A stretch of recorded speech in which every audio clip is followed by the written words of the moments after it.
Indiana Jones, Indiana. It's a podcast about Indiana Jones. Every movie, 1 minute at a time. Indiana Jones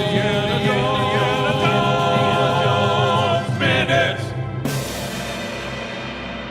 Welcome back to the Indiana Jones Minute, the podcast in which we celebrate and discuss the film Raiders of the Lost Ark 1 minute at a time. I'm Tom Taylor. I'm Pete Mummert. I'm Gerald Christopher Marcus Porter. And I'm still Heather Antos. Still? Still. It's been like a whole day. I know. Wow, well, I know. good for you. like we established yesterday, I'm not creative in my name choices. All right. Well, maybe tomorrow you'll be, Captain Beefcake or something. I don't know. One can only hope. I don't know why I came up with Captain Beefcake. Yeah, added something funnier in. Yeah. I like it's two names though. It's Captain Beef Cake. Yeah. Let's see. What else could I have said? Well, we're talking about the Katanga minute.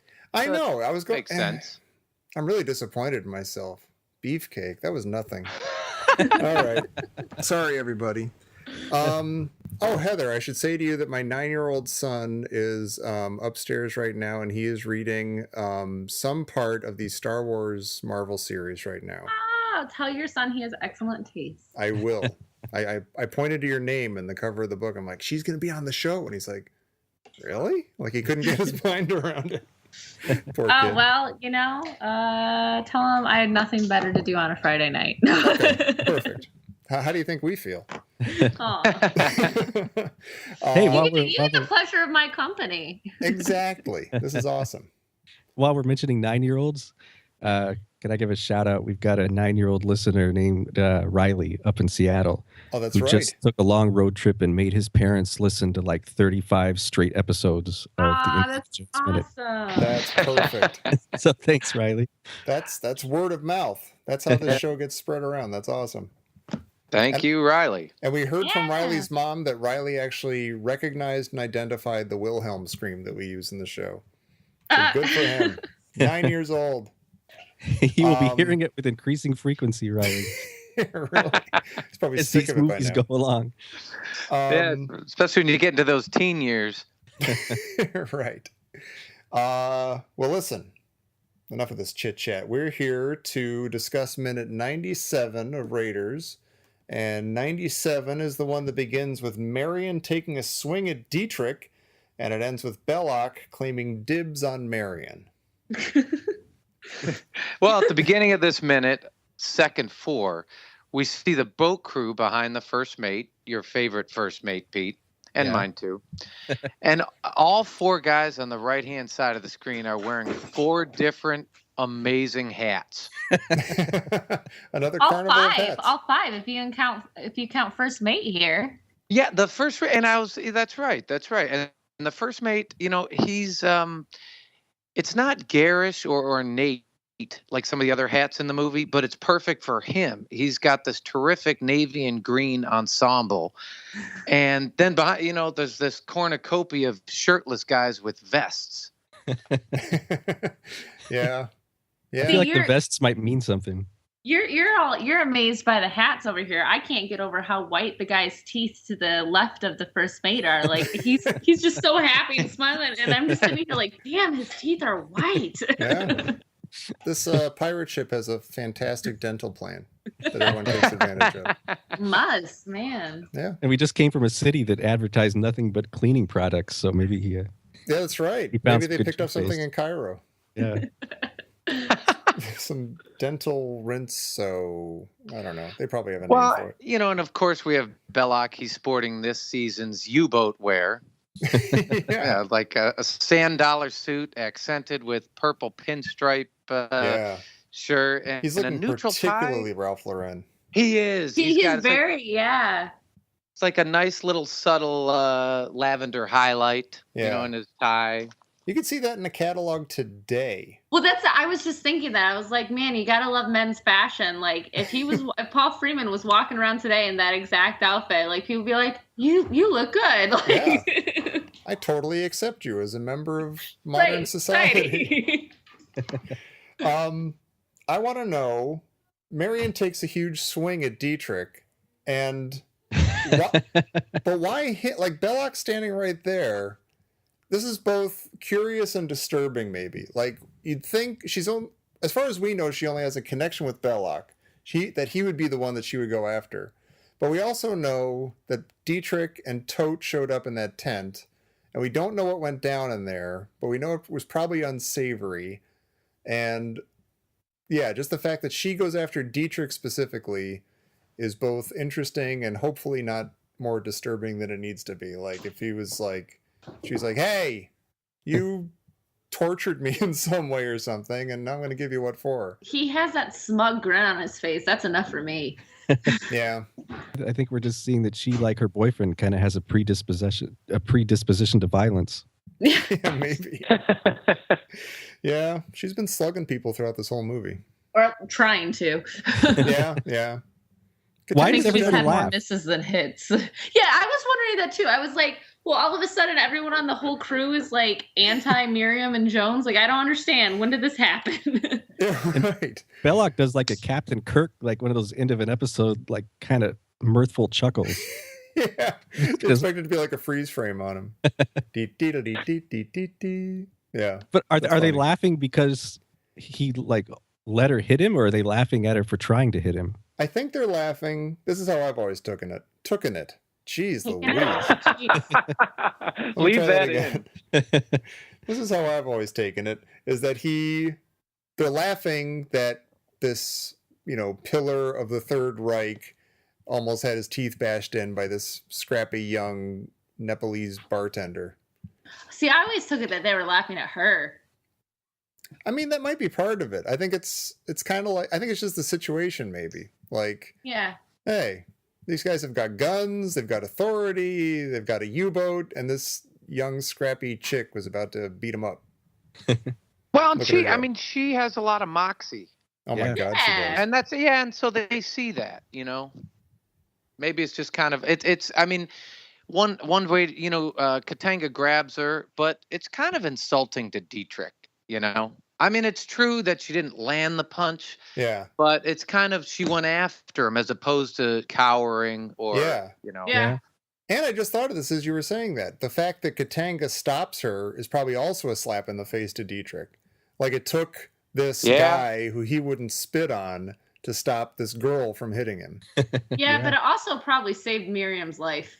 Yeah, definitely. I mean, if she clocked him, if she actually hit him, like, I can only imagine what the Nazi soldiers would do. Yeah. Well, what do we think when Katanga says, Jones is dead, I killed him? I killed him. My friends always used to quote that. I mean, that was it's obviously him trying to get him. Hey, get off my boat. Leave me alone. Don't worry about him. Yeah. Well, what's interesting is Belloq immediately looks around anxiously, and do you think he believes him? This is one of those moments, I said, like, way back at the Well of Souls, there's like an entire sequence of Indiana Jones like gently caressing the sarcophagus or whatever of the Ark that I've never picked up on in all the 35 years of watching this movie. That's like an entire moment of this movie that I never got, that I never even saw. And this is another one. I've never noticed Belloq in complete, like, who mode, like looking around. Someone else got to kill him. Yeah, either that or, no, you didn't kill Indiana. Where is he? He's got to be here somewhere. Like, I've somehow glossed over that moment in all my years of watching this movie. It's a very disorienting scene, because in the background, while he's saying that, there's that winch is hoisting up the Ark, and it's got this crazy kind of jarring sound. And it reminds me, if you ever saw Wild Strawberries, that weird dream sequence, it's just got this weird sort of and it really adds a strange feeling. Like when Belloq's looking around, it's very disorienting. It's like the sound of him going crazy. Yeah. Speaking of, so while we see this, it being hoisted up and Belloq looking around crazy, Miriam's hair is just being caressed. Yeah. Like he's not holding onto her arm anymore. He's just like caressing her hair. Yeah. You know what? I can't get past that. Every time I see that, I get this huge whiff of Pantene in my nose.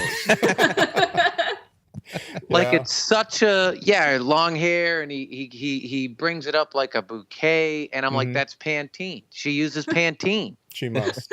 Although when's the last time she used Pantene? It might smell like dog or something right now. I bet you Katanga has Pantene in that quarter. Yeah. Did she do we think she washed up on the boat? Not washed up on the boat. Her hair doesn't look too ratty, so it's possible. That's true. She's wearing the dress that Katanga gave her. Yeah, I think she may have spruced up. Yeah.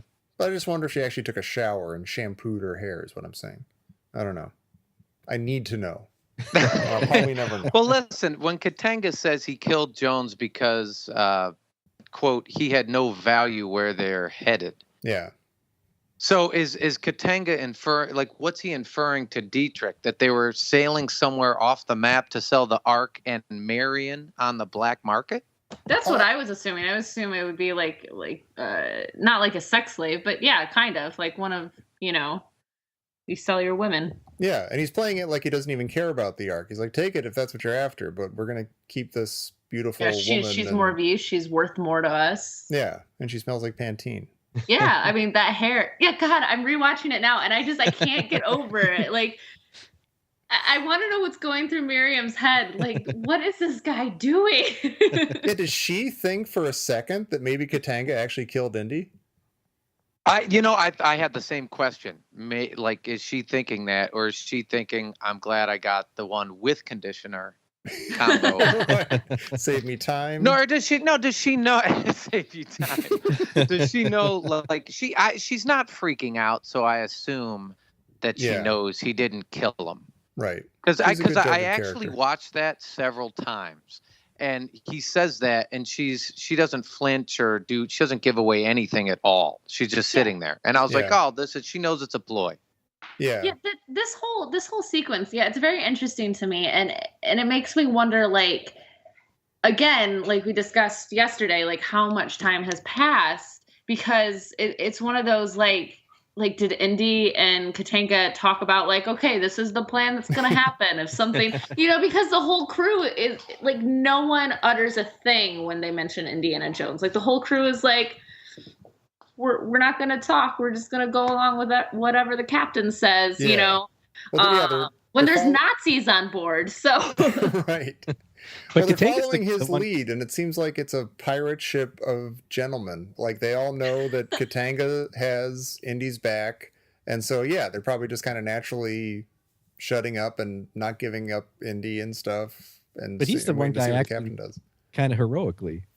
Like, Indy saw the Nazis and he ran the other way, and Katanga's like willing to kind of stand up here and even play into sort of bad stereotypes to save her. Yeah. Well, I was thinking the same thing, Pete. Katanga exploits Dietrich's weakness of being prejudiced and played into his whole savage comment, and it's like a smokescreen. Like, there's no other way Katanga could be on any other mission other than piracy. Right. Yeah. Yeah. It's kind of awesome in a way. It's like Indy couldn't have done that. Indy, I mean, it does suck that he's running down the hall last minute and he hears that Marion is in trouble and he takes off yet again. But it's you got to be a little easier on him, because I mean, this situation that Katanga's in is completely different, and he can play it differently than Indy would have been able to. I don't know. It still kind of sucks. Well, that's the thing. Yeah, I mean, if it was Indy and Miriam on there instead of Katanga, like, right away, it's guns drawn, guns blazing, like everything goes down, and that's what it is. And they're after Jones. Yeah, they're after the Ark, but they have that. If they had all three in one place, that's it, game over. Yeah. So if Jones, whether you want to say it's heroic of him to hide or cowardice or whatever, it was the right move in this situation. Yeah, and you kind of, I mean, Katanga must know that that's what Indy's doing, that Indy's hiding. Like, that's the only reason nobody's found him. So in that sense, you can say, okay, they're on the same page. They're working together without even having a plan together. Or Katanga's they awesome. might have a plan together. They might. That's a good point. Although Indy was exhausted last night. When was he going to get together and have a plan? I like there's a guy right behind Katanga. Like we were with the asking, tan hat. Yeah, like he looks like he beat up a Nazi and stole that uniform. And I'd like to think that's like the Belgian archaeologist who's infiltrated the Nazis to try to get the Ark and do some actual scientific research on it. Maybe he's the guy. Who's that? Oh, there was there was a comic book. There was a Star Wars comic book that kind of did the Rosencrantz and Guildenstern thing, where there were these two, I think, rebel soldiers who survived the entire movie of Star Wars, like from the beginning to end, and they're in the background of everything. Maybe this guy is like one of those dudes. Like he's been in the movie the entire time, and he's got this whole background story that has nothing to do with the movie. That's right. I want to spin off. I want an Indiana Jones anthology film. All right, you hear that, Lucasfilm? When you do Indiana Jones anthologies, I want one about this guy. Yeah, and they'll do the whole, Forrest Gump thing of fitting him into, you'll see it'll be Back to the Future too. You'll see parts of Raiders from his point of view, like different shots and stuff, and that's going to be great. We're going to be so rich. Well, Pete, you have a mild anxiety disorder. Uh-huh. Right after get in line, Jerry. Right after Dietrich says, quote, blow your ship from the water, that Nazi flicks his lit cigarette. Oh my God. Ever since I was a kid, I thought the ship was going to blow up every time I watched it. Everybody get up. I didn't even finish the sentence. I've had nightmares about that scene since I was however old I was. That's hysterical. I'm sorry, Pete. That's the total move, too, to throw your smoldering cigarette down the vent system. A Nazi? I never thought I'd see the day. I like, though, that it apparently Spielberg added like these big funnels, like the one Indy's hiding in, are fake. Because the ship looked too new, so they added these old looking funnels. So I liked it. Indy like kind of ducking down in that fake funnel. It reminds me of like when you're behind a couch and you pretend like there's some stairs there, and you do that thing where you kind of feel like you're walking down the stairs. It's like Indy when the guy throws a cigarette in. That's awesome. So there's no chance of the ship blowing up. It's just burning Indy's shoe right now. Yeah, I know. That's like poor Indy. I'm like, now he's got cigarette burns. I gotta say, seeing Belloq, getting back to that for 1 second, seeing Belloq freaking out and looking around about Indy when Katanga says he killed him, it's reminding me of Dreyfus from the Pink Panther. Like he's being driven slowly insane by just the idea of Indiana Jones. And his eye's going to start twitching in a second. He's like, Jones? And he's just like he's going to see him around every corner and stuff. Poor Belloq. Well, if we're going back, there's something we passed over that is, I think, a fantastic moment. Dietrich has one of the best Joneses of the entire movie. Oh, That's where is Jones? Point. Yeah. What about Jones? Yeah, what about Jones? That's one of my favorite just pull lines from the whole thing. It actually used to be my text tone when I was in high school. That's awesome. Oh my gosh. Well, and he adds like a heel click. Yeah. Right, like simultaneous, like there's a heel stomp when he says Jones. It's kind of like a bonus. Yeah. A very Nazi move. Yeah. Very, very orderly. An orderly holler. Now, Tom, I think you might disagree with me on this one. Yeah. But at the end of this minute, we see, what I see Belloq tripping over his again. As he intercepts Marion from Dietrich's grubby mitts. There are other ways you could have phrased that. And there's no amount of like Ralph Laurenitude that can save Belloq here. He's just slimy. Well, he's slimy and he's just, it's like he says, if she fails to please me, you can do with her what you choose. And, here's a guy who's intercepting her like, there, right this way. I'll take the girl. And it's like, he was just going to let the Nazis entomb her for 1,000 years. But in reality, he's saying the exact same thing that Katanga just said about her. No, it's Like, true, but kinda. Katanga actually is acting. Right. Yeah, but also Katanga would make money off of it. Like, were Yeah. he not acting? He's gross There in a was more slimy. practical way. But it's still like Belloq Business. still It's just business. Exactly. like treating Not her like personal. she's property, and in this instance, Dietrich's okay with it. Okay, but I'm going to say this. I swear to God I'm not on Belloq's side, but I'm going to say this. Okay, first of all, you keep talking about he was going to entomb her in the Well of Souls. He did not toss her down there, and he was pissed about it. And you yourself, Jerry, discovered just how pissed he was when you unearthed the long-lost line and Not With You, where he's so pissed at Dietrich. And I've never realized how pissed he was at Dietrich all these 35 years. But now, this minute, my note is that this is Belloq's Indy in the tent moment. He's finding out that Marion is alive and well, and she's right here, and he's got another chance to, be with her, even if that means something gross coming from Belloq. And he doesn't ditch her. He's like, oh, I got another chance with Marion Ravenwood. Here we go. This is awesome. Whereas Indy, every time he runs into Marion, he's like, forget it. I'm going this way. I got other stuff to do. Well, I didn't think you would agree with me, but that's Yeah. I mean that's fair. It's It fair. makes for a lively minute. I'm not gonna push back on that. I see what you're saying, and he is. I mean, you're not wrong. I don't disagree with you. Actually. Yeah, But there are a couple and ways to he look is. at I'll say this: for this minute, he has the purple pinstripe shirt. I mean, he looks great, and he can almost pull it off. That's what's so hard. He's still slimy. Yeah. If you don't think about it, it's a tough look on him. Slimy is a tough look on him. But Yeah. he says, he adds this. I'm sure Der Ferber would approve. Right. And I was thinking here. Can you imagine, like, the morning minutes at Nazi Command? It's like, well, there's this girl Adolf, and Belloq is constantly horny, and we had to let that go. We had there was this girl there, and she kind of has to, he asked for it. I mean, he literally is saying, I'm sure Adolf Hitler will approve. I'm actually just realizing that ties back to what Dietrich said to him after he tossed Marion into the Well of the Souls.